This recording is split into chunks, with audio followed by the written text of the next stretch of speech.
Hello, I'm Wayne, and like many people watching this, I am a CVID patient.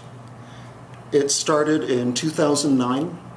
I got pneumonia. Well, people get pneumonia, it's not a big deal. And then less than 2 months later, I got it again. And all told, I had pneumonia 4 times in 5 months. And I might have had it again the previous Christmas, but we don't really have a solid diagnosis on that. Diagnosis was an interesting process because my primary doctor was not an immunologist, and he was reluctant to run the specific test that would have given me a correct diagnosis of CVID. So we go to an immunologist, and of course, since it is a new patient intake, it takes 30 days to get in to see him. And I think I had pneumonia twice more between scheduling the appointment and seeing him. Now, after the second pneumonia, my wife got online and she found that one of the main sources of recurrent pneumonia, CVID, hypogammaglobulinemia. We used to have difficulty pronouncing that word, but the 10 syllables get a lot easier with practice. Oh, they get very easy. When I'm talking to non-medical people, I use CVID. But if you have CVID or any other PI, you're going to get very rapidly used to these multisyllabic words, and hypogammaglobulinemia shall come trippingly off your tongue. Well, so we get in to see the immunologist, and he says, "You don't have CVID, you have severe allergies." He said it was incredibly rare. He said 1 in a million. Well, 10% of the diagnoses are in my age group. 1 in 10, I'd buy a lot of lottery tickets if I had a 1 in 10 shot of winning it. Obviously, I haven't won the lottery. I was lucky. We had a diagnosis within 5 or 6 months of my first incident of pneumonia. A lot of people can go 6 years or more, but with education of the doctors and with people doing their own research, that number has been going down. On his first appointment with the immunologist, I urged to get an IG panel to find out if there was an immune deficiency. The doctor poo-pooed the idea and said it was very unlikely, but he did order the test anyway. I don't know if he would have ordered it if I hadn't pushed for it or not. Before we saw the immunologist, with his primary doctor, I had asked for this test a couple of times, and the doctor said he didn't have enough knowledge to interpret the test, so he wouldn't order it, so he wanted us to wait to see the immunologist. When I got my first test results, my number was on the order of about 150, and the normal range starts at about 700. So it was obvious there was a very bad problem going on there. And we very rapidly dialed it down, and you do subtype tests, you test the other immune globins, the A and the M, and you get a better picture as to what's going on. When we first got the diagnosis, we were both cheering to think, oh, now we know what's going on and there's a treatment for it and this is great. And then we start getting into some of the details. It's a lifelong illness with a lifelong uncomfortable treatment, expensive treatment. Is the insurance company going to cover it? There was also the possibility that the hypogammaglobulinemia might be secondary to some kind of lymphoma or other cancer. So we had to see an oncologist at first. But pretty soon the tests proved that it was not secondary, it was a primary immune deficiency. The treatment, there's only 2 treatments. I think they've pretty well discontinued intramuscular injections because they weren't very effective. That's intravenous and subcutaneous. I use subcutaneous. I do my own treatment in my house or wherever I am at my own convenience. And if I need to push it a day, 1 day forward or back, I can do that.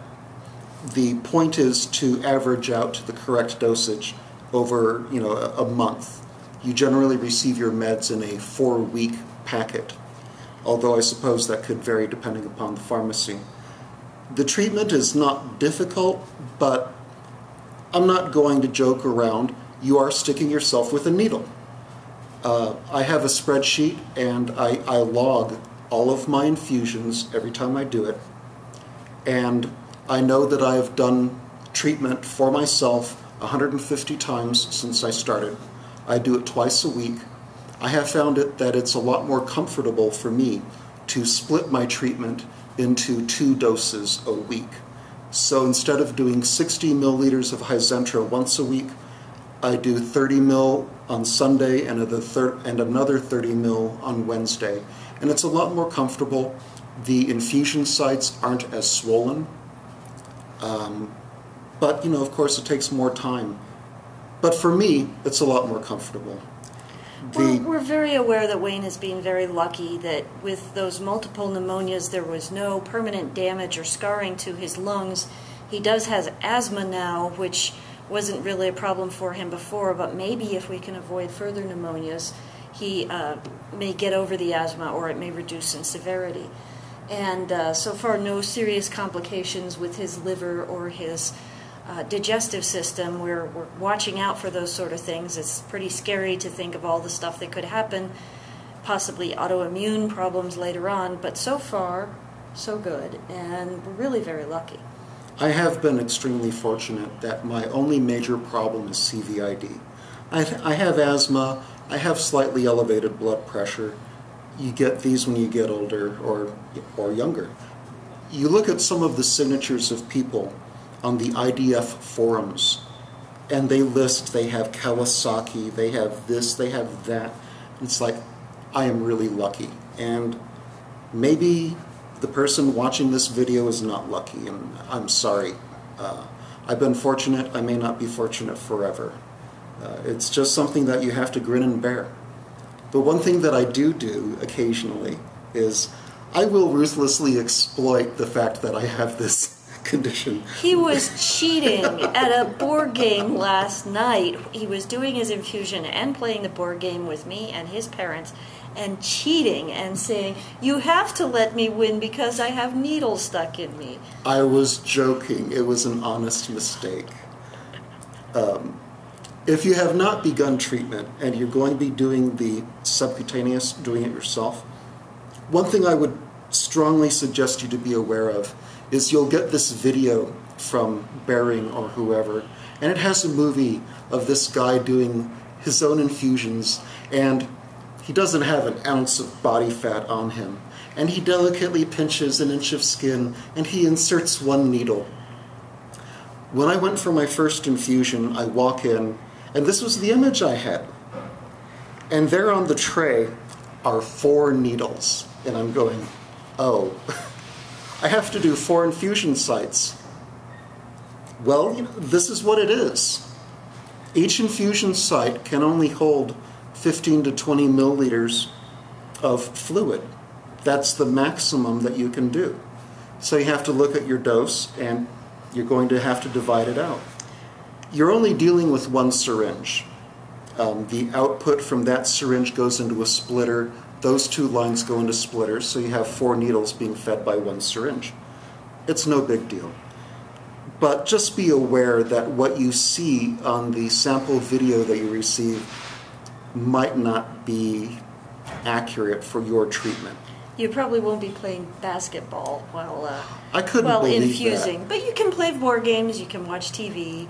That's what I do, is I play World of Warcraft, I might remote into work, I telecommute, we might watch a movie. There's no telling. I try to avoid cooking. The concept of a hot pan and these really thin IV lines doesn't really work for me. Or doing knife work, cutting up vegetables, I avoid that. So you just take it easy. Keep an eye, make sure that it's still feeding, and it'll be over. But, this is our life. This is what we've got, and we have to cope. And humor is humor is very important. We have to laugh. I kind of offended my wife when we were coming back from the first visit with our cancer doctor. I wasn't offended. I was scared. She was scared. We're driving away, and I started laughing. And she's going, "You were just told you might have cancer. Why are you laughing?" It's like, what choice do I have? What I was worried about was how many of There's a backup alarm. lots of noise here at the conference center. What I was worried about was how many of the other times when you're laughing, is it because of something horrible? Yeah. And not because of something fun. Well, obviously, having a primary immunodeficiency is not fun. We have to be careful. But you got to keep a sense of humor. That's just all there is to it.